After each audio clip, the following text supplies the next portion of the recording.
Opa, e aí pessoal, tudo bem com vocês? Sejam muito bem-vindos a mais um vídeo aqui do Resumo de Sucesso e hoje vamos ver mais um exemplo de autômato finito determinístico.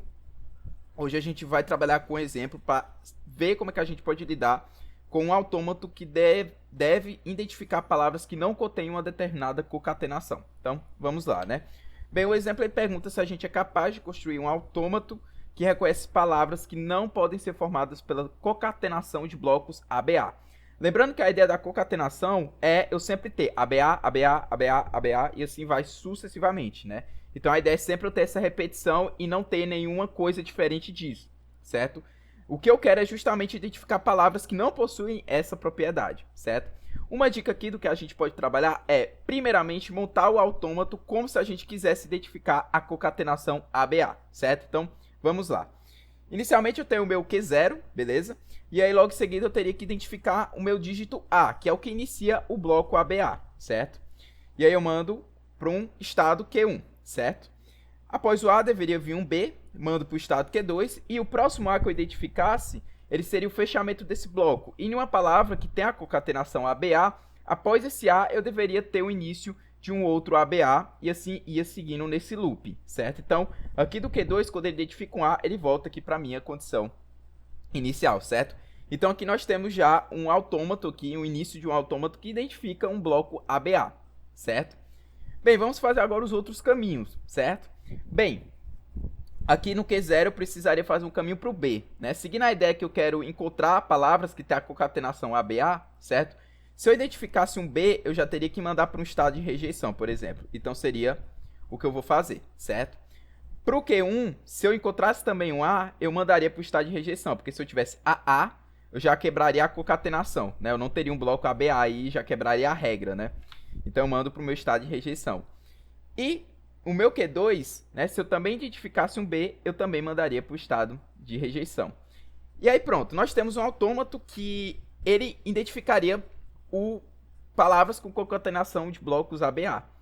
No entanto, o que a gente quer é o contrário, a gente quer palavras que não podem ser formadas pela concatenação de blocos ABA. Mas vocês concordam que, se eu tenho um autômato que ele identifica a existência dessa concatenação, automaticamente eu tenho também as partes dele que é o contrário, né? Que mostram que não tem essa concatenação, né? Então o que é que a gente pode chegar à conclusão? Então o que é que a gente pode concluir aqui? O QR é meu estado de rejeição. Toda vez que o meu autômato não identifica o bloco ABA, ele manda para o estado de rejeição, certo? Então, o meu estado de rejeição ele pode ser um estado final nesse caso, porque o meu objetivo é identificar palavras que não possuem a concatenação. Então, eu mando para o meu estado de rejeição. Vocês concordam? Porque, por exemplo, se a minha palavra já começa com B, eu já sei que não é uma palavra que tem uma concatenação ABA. Então, vai para um estado de rejeição, que é um estado final.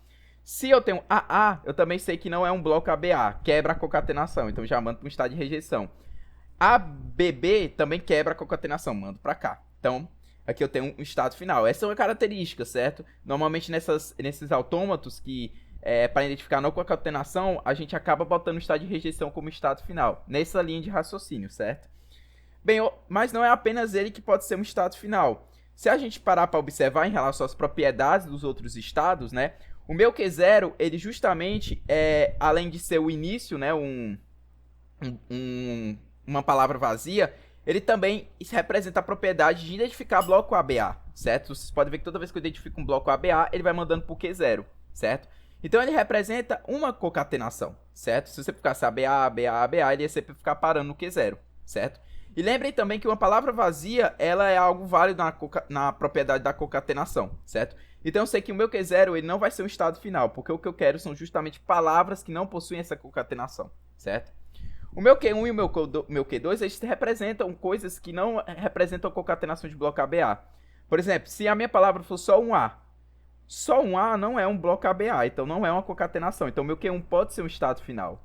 Se eu tiver AB apenas, né, minha palavra só for AB, também não é um bloco ABA e, portanto, não é uma concatenação desse bloco, certo? Então, o meu Q1 e meu Q2 podem ser estados finais. E assim a gente consegue montar um autômato que reconhece palavras que não são formadas pela concatenação de blocos ABA. Bem, aqui apenas ficou faltando eu colocar o loop aqui AB, certo? Porque uma vez que ele entra no estado de rejeição, ele sempre vai ficar no estado de rejeição, certo? Mas, enfim, é praticamente isso pelo vídeo de hoje, né? Bem interessante essa ideia de identificar palavras que não sejam formadas por uma determinada concatenação. Normalmente ele segue essa ideia de você montar um autômato, como se você estivesse querendo identificar a concatenação, e depois você só vendo quais são aqueles estados que exatamente mostram o oposto, né? Que é quando a concatenação não acontece, certo? Então é isso pelo vídeo de hoje, pessoal. Espero que tenha sido muito útil. Não esqueça de deixar o seu apoio, seu feedback, é muito importante aqui para o nosso crescimento. Forte abraço e até o próximo vídeo.